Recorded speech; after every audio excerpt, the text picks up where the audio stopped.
नमस्कार दर्शक बंधु शुभ संध्या आम नहीं देश विदेश राज्य 20 गुरुत्वपूर्ण खबर खबर भल लगे वीडियो को लाइक करने सहित चैनल नुआ थे सब्सक्राइब करदे सहित आपण जिलार नाम लिखिदेवे जहाँफल प्रत्येक दिन आपण जिलार खबर पाइपर तेज कौन रही खबर चलता नजर पकाइबा एणिकी माँ माने स्कूल मध्याह्न भोजन करिवे जांच शिक्षा विभाग जारी कला चिट्ठी स्कूल खोलिबार प्रथम दिन पिला मध्याह्न भोजन दिज्व एने निर्देश जारी करछि शिक्षा विभाग सब स्कूल शिक्षाधिकारी को तागिद करी गणशिक्षा विभाग चिट्ठी जारी प्रधान शिक्षक उपस्थित सीआरसीसी एवं बीओ खाद्य मध्य जांच करिवे रोषशाला को संपूर्ण परिष्कार पर निर्देश जारी रही सबु विद्यालय फूड टेस्टिंग रजिस्टर पिला अभिभावक विशेषकर माँ माने खाद्य जांच करें सरी आसुची छुट्टी 20 रे खोलिबो स्कूल प्राय 60 दिन बा 2 मास पर 20 तारिख रे स्कूल खोलिया पई निर्देश दियाइछि पूर्व भली 10 टारू अपराह्न 4टा पर्यंत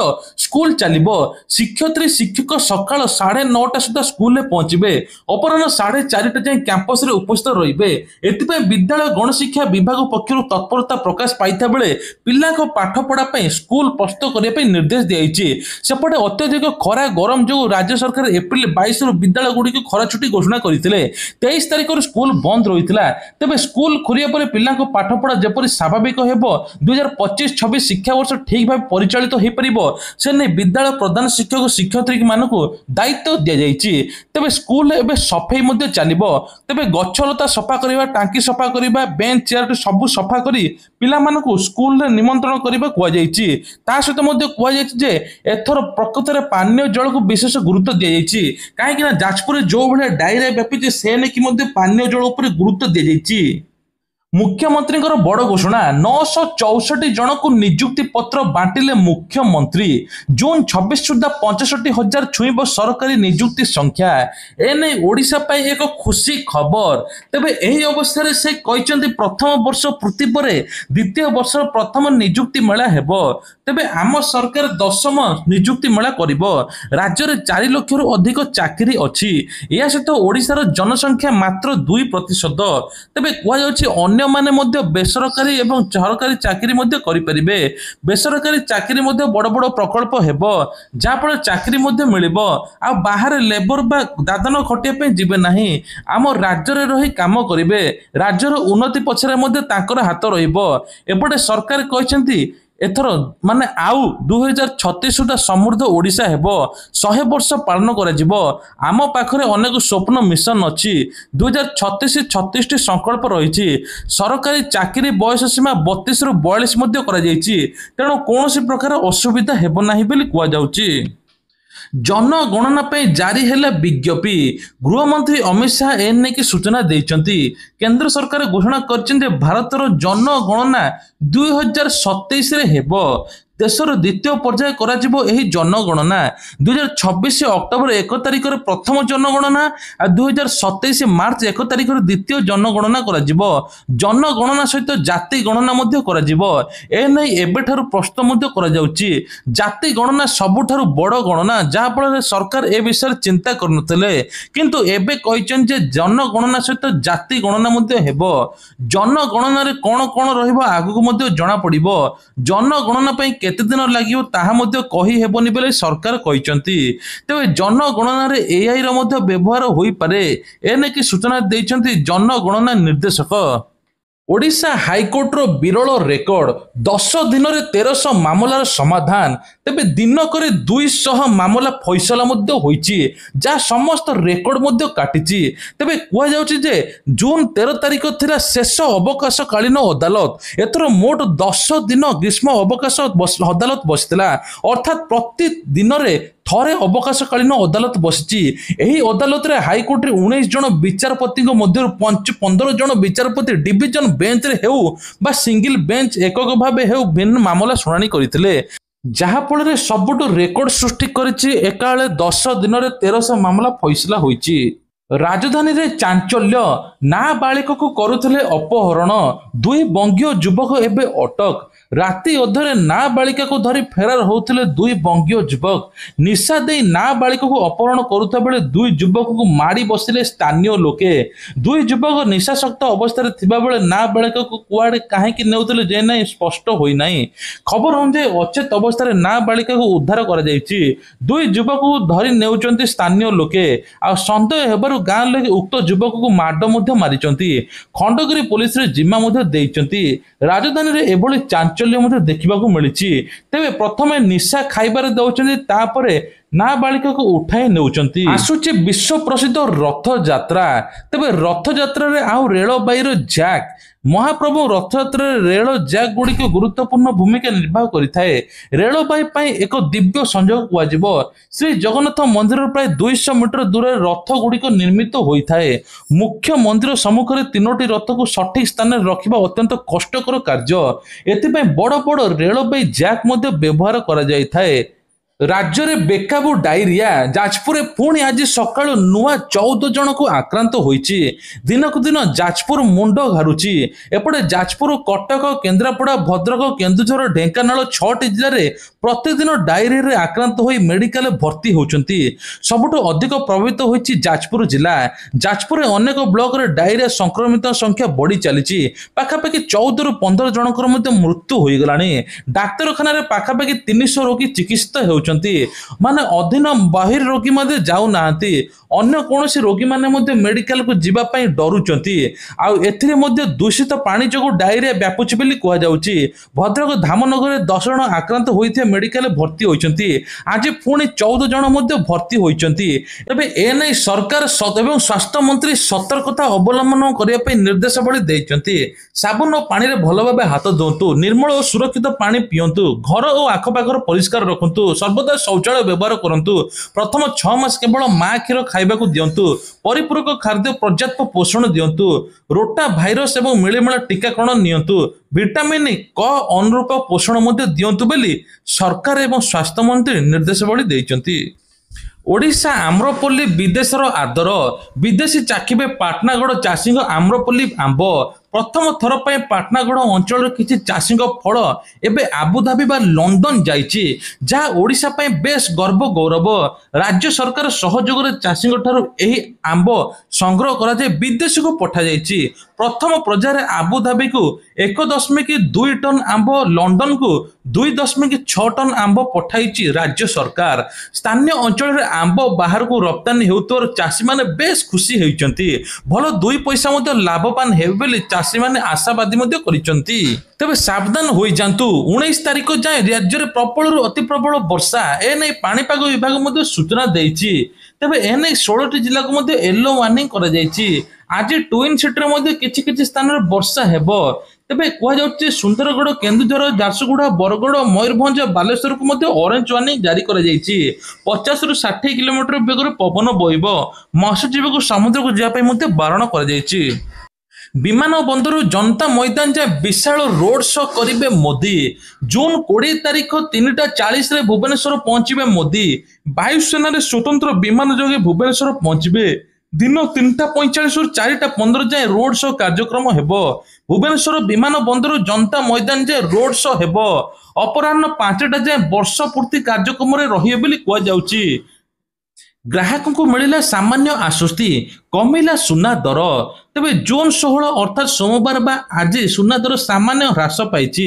24 କ୍ୟାରେଟ୍ ସୁନା ଦର 1,1510 ଟଙ୍କା ରହିଛି। ଗତକାଲି ଥିଲା 1,1680 ଟଙ୍କା। ଏଥିରେ ମାତ୍ର 170 ଟଙ୍କା ହ୍ରାସ ପାଇଛି। ତେବେ ରୂପାର ଦର ମଧ୍ୟ ଏବେ 1,26,000 ପହଞ୍ଚିଛି। ସେହିଭଳି ଦିନକୁ ଦିନ ସୁନା ଦର ଏତେ ବଢ଼ିଯିବାରୁ ସାଧାରଣ ଲୋକଟିଏ ମଧ୍ୟ ସୁନା କିଣିବା ପାଇଁ 10 ଥର ଭାବୁଛି। ଏଣିକି ପୁରୀ ସହର ରହିବ ଏଆଇ ନଜରରେ। ଏନେକି ୱାଇବି ଖୁରାନିଆ ସୂଚନା ଦେଇଛନ୍ତି।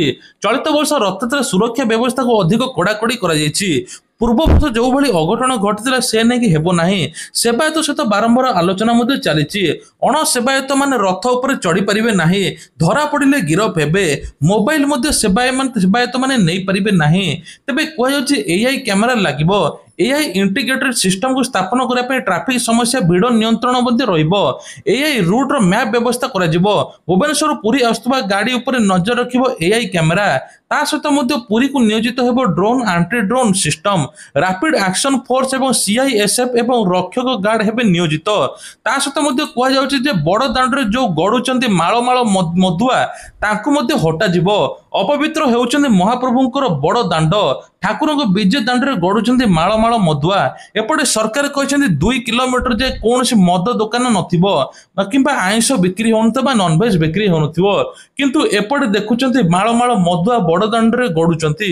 ଉଡୁଛି ପ୍ଲାଷ୍ଟିକ ଗ୍ଲାସ, ରାତି ହେଲେ ଠେଲା ଗାଡ଼ିରେ ଖୋଲୁଛି ଠିପି। ଏନେକି ସରକାର ମଧ୍ୟ କଠୋର ଚେତାବନୀ ଦେଇଛନ୍ତି, ତୁରନ୍ତ ତାଙ୍କୁ ମଧ୍ୟ ହଟାଯିବ, ତାଙ୍କ ଉପରେ ମଧ୍ୟ ଦୃଢ କାର୍ଯ୍ୟାନୁଷ୍ଠାନ ନିଆଯିବ, ଏନେକି ଚେତାବନୀ ଦେଇଛି ପୋଲିସ। ସୁଭଦ୍ରା ଯୋଜନାକୁ ନେଇକି ବଡ ଅପଡେଟ ଦେଲେ ଉପମୁଖ୍ୟମନ୍ତ୍ରୀ ପ୍ରଭାତୀ ପରିଡା। ଏବେ ଯୋଉମାନେ ଅଯୋଗ୍ୟ ହିତାଧିକାରୀ ପ୍ରଥମ କିସ୍ତି ପାଇଛନ୍ତି ସେମାନଙ୍କ ନାଁ କଟାଗଲା। ତେବେ ଏବେ ରକ୍ଷାବନ୍ଧନ ଦିନ ମିଳିବା ପାଇଁ ଯାଉଛି ସୁଭଦ୍ରାର ତୃତୀୟତମ କିସ୍ତି। ଯେଉଁମାନେ ପ୍ରଥମ ଦ୍ୱିତୀୟ କିସ୍ତି ପାଇନାହାନ୍ତି ସେମାନେ ଏକା ସାଙ୍ଗରେ 15,000 ଟଙ୍କା ପାଇବେ। ଯେଉଁମାନେ ପ୍ରଥମ କିସ୍ତି ପାଇଛନ୍ତି ଯୋଗ୍ୟ ଅଛନ୍ତି ସେମାନେ ମଧ୍ୟ ପାଇବେ। ଯେଉଁମାନେ ପ୍ରଥମ ଦ୍ୱିତୀୟ କିସ୍ତି ପାଇଛନ୍ତି ସେମାନେ ଗୋଟିଏ କିସ୍ତି ପାଇବେ। ଏନେଇ ଉପମୁଖ୍ୟମନ୍ତ୍ରୀ ପ୍ରଭାତୀ ପରିଡା କହିଛନ୍ତି ଘରେ ଘରେ ସର୍ଭେ ଚାଲିଛି, ପ୍ରକୃତରେ ଯୋଗ୍ୟ ହିତାଧିକାରୀକୁ ସରକାର ବାଛି ବାଛି ସୁଭଦ୍ରା ଟଙ୍କା ଦେବେ। ଅଯୋଗ୍ୟ ହିତାଧିକାରୀ ଯୋଉ ହାତେଇଥିଲେ ଆଉ ତାଙ୍କୁ ମିଳିବ ନାହିଁ ବୋଲି ରୋକଠୋକ ଶୁଣାଇଛନ୍ତି ଉପମୁଖ୍ୟମନ୍ତ୍ରୀ ପ୍ରଭାତୀ ପରିଡା। ଧାନ ମଣ୍ଡି ନିର୍ମାଣ ପାଇଁ ଜାଗା ଚିହ୍ନଟ, 32 ଲକ୍ଷ ଟଙ୍କା ବ୍ୟୟ ଅଟକଳ। ଏବେ ସବୁ ଜିଲ୍ଲା ମାନଙ୍କରେ ଧାନ ମଣ୍ଡି ହେବ। ତେବେ ଏଭଳି ଭିତରେ ଗଞ୍ଜାମ ଜିଲ୍ଲା ମୋଲାଡ ପଞ୍ଚାୟତରେ ନିର୍ମାଣ ହେବ ସୋସାଇଟି ଗୋଦାମ ଗୃହ। ଉକ୍ତ ଗୋଦାମ ଗୃହରେ ଧାନ ମଣ୍ଡି କାର୍ଯ୍ୟ ହୋଇପାରିବ ବୋଲି ସରପଞ୍ଚ ପ୍ରତିନିଧି ସୁଦାମ ଚରଣ ବେହେରା ଗଣମାଧ୍ୟମକୁ ସୂଚନା ଦେଇଛନ୍ତି। ତେବେ କୁହାଯାଉଛି ଏଥିପାଇଁ 32 ଲକ୍ଷ ବ୍ୟୟ ଅଟକଳ କରାଯାଇଛି। ଇରାନ ଉପରେ ଇସ୍ରାଏଲର ଆକ୍ରମଣ, 406 ଇରାନୀ ନାଗରିକ ମୃତ୍ୟୁ ଘଟିଥିବା ବେଳେ 465 ଲୋକ ମଧ୍ୟ ଗୁରୁତର ଅଛନ୍ତି। ସେପରି ଇରାନ ଆକ୍ରମଣରେ ଏପର୍ଯ୍ୟନ୍ତ 16 ଜଣ ଇସ୍ରାଏଲ ନାଗରିକ ମଧ୍ୟ ମୃତ୍ୟୁ ହୋଇଛି। କିନ୍ତୁ କୁହାଯାଉଛି ଯୁଦ୍ଧ ଏତେ ଆଗକୁ ଯାଇଛି ଯେ ଯାହାଫଳରେ ଏତେ ଲୋକ ମୃତ୍ୟୁବରଣ କରିଛନ୍ତି। ଏଥିପାଇଁ କୁହାଯାଉଛି ଇସ୍ରାଏଲର ବାୟୁସେନା ଦ୍ୱାରା ଇରାନ ବିମାନ ଉପରେ ଆକ୍ରମଣ ମଧ୍ୟ କରାଯାଇଛି। ଦୂରତା ହେଉଛି ପାଖାପାଖି 2300 କିଲୋମିଟର ହେବ। ଆକ୍ରମଣ ପରେ ବିମାନଟି ସମ୍ପୂର୍ଣ୍ଣ ଜଳିଯାଇଛି। ସାମରିକ ଘାଟି ଗୁଡ଼ିକ ଟାର୍ଗେଟ କରିବା ପରେ ଇସ୍ରାଏଲ ଏବେ ସାମରିକ ଇରାନର ଭିତ୍ତିଭୂମିକୁ ମଧ୍ୟ ଟାର୍ଗେଟ କରୁଛି। ପୁଣି ଆଉ ଗୋଟେ ବଡ଼ ଅଘଟଣ ହୋଇଥାନ୍ତା। ବିମାନ ଅବତରଣ ବେଳେ ବାହାରିଲା ଧୂଆଁ, ବର୍ତ୍ତିଗଲେ 250 ଯାତ୍ରୀ। ସାଉଦି ଏୟାରଲାଇନ୍ସର ବିମାନରୁ ହଠାତ୍ ବାହାରିଲା ଧୂଆଁ। ଲକ୍ଷ୍ନୌ ବିମାନ ବନ୍ଦରରେ ଅବତରଣ ବେଳେ ଧୂଆଁ ବାହାରୁଥିଲା। ତେବେ ହାଇଡ୍ରୋଲିକ ତେଲ ଲିକ୍ ହେବାରୁ ଧୂଆଁ ବାହାରୁଥିଲା। ବିମାନଟି ସଠିକ ସମୟରେ ସମସ୍ତ ଯାତ୍ରୀଙ୍କୁ ଓହ୍ଲାଇ ପଡ଼ିବାରୁ ଏକ ବଡ଼ ଅଘଟଣ ଟଳିବ ବୋଲି ଅଗ୍ନିଶମ କର୍ମଚାରୀ ପହଞ୍ଚି ତୁରନ୍ତ ନିଆଁକୁ ଆୟତ୍ତ ମଧ୍ୟ କରିଥିଲେ। ରାସନ କାର୍ଡ ଧାରୀଙ୍କ ପାଇଁ ଆସିଲା ବଡ଼ ଖୁସି ଖବର, ମିଳିବ ଆଗୁଆ 4 ମାସର ସାମଗ୍ରୀ। ଏନେକି କେଉଁ ଜିଲ୍ଲାରେ ହେଇଛି ସେ ନେଇକି ମଧ୍ୟ ଜାଣି ରଖନ୍ତୁ। ତେବେ କୁହାଯାଉଛି ଯେ ଏନେକି କେବଳ ବିଜାପୁରରେ ମଧ୍ୟ 70ଟି କେନ୍ଦ୍ର ଚିହ୍ନଟ ହୋଇଛି ଯାହାକି 4 ମାସର ଆଗୁଆ ସାମଗ୍ରୀ ମିଳିବ। ତା ସହିତ ମଧ୍ୟ ଏପଟେ ଓଡ଼ିଶା ସରକାର କହିଛନ୍ତି ରାସନ କାର୍ଡରେ ଜୁନ୍ ଶେଷ ତାରିଖ ସୁଦ୍ଧା ଇକେୱାଇସି ଡେଟ୍ ଅଛି, ତାପରେ ଆଉ ଇକେୱାଇସି ହୋଇପାରିବ ନାହିଁ। ଆଉ ଯେଉଁମାନେ ଆର୍ଥିକ ସ୍ୱଚ୍ଛଳ ନାହାନ୍ତି ତାଙ୍କର ଇନକମ୍ ଜିରୋ, ତାଙ୍କୁ 1000 ଟଙ୍କା ଦଉଛନ୍ତି କେନ୍ଦ୍ର ସରକାର। 31 ଜୁଲାଇ ଯାଏଁ ଚେକ୍ କରିପାରିବେ ଆପଣଙ୍କର bank balance. Digital payment app ମାଧ୍ୟମରେ ଯେକୌଣସି ସ୍ଥାନରୁ ଅନେକ ସ୍ଥାନକୁ ମଧ୍ୟ ଆପଣମାନେ କାରବାର କରୁଥିବେ, ଯେମିତିକି ଗୁଗୁଲ ପେ, ଭୀମ୍, ଫୋନ ପେ, ପେଟିଏମ୍ ଭଳି ଡିଜିଟାଲ ଆପ୍ରେ ଆପଣ ୟୁପିଆଇ ମାଧ୍ୟମରେ ଟଙ୍କା ନେଣଦେଣ କରୁଥିବେ। କିନ୍ତୁ ଏଥର ବାରମ୍ବାର ଆପଣ ୟୁପିଆଇ ମାଧ୍ୟମରେ ବାଲାନ୍ସ ଚେକ୍ କରିପାରିବେ ନାହିଁ। ଏନେଇ ନୂତନ ପରିବର୍ତ୍ତନ ଆସିବା ପାଇଁ ଯାଉଛି। ପ୍ରକୃତରେ national payment corporation of India ବା ଏନପିସିଆଇ ଅଗଷ୍ଟ 1ରୁ ୟୁପିଆଇ ସିଷ୍ଟମ ଉପରେ ଜଡ଼ିତ ପରିବର୍ତ୍ତନ ଆଣିବା ପାଇଁ ଯାଉଛି, ଯାହାଫଳରେ ୟୁପିଆଇ ସିଷ୍ଟମ ଉପରେ ଲୋଡ କମ୍ ରହିବ।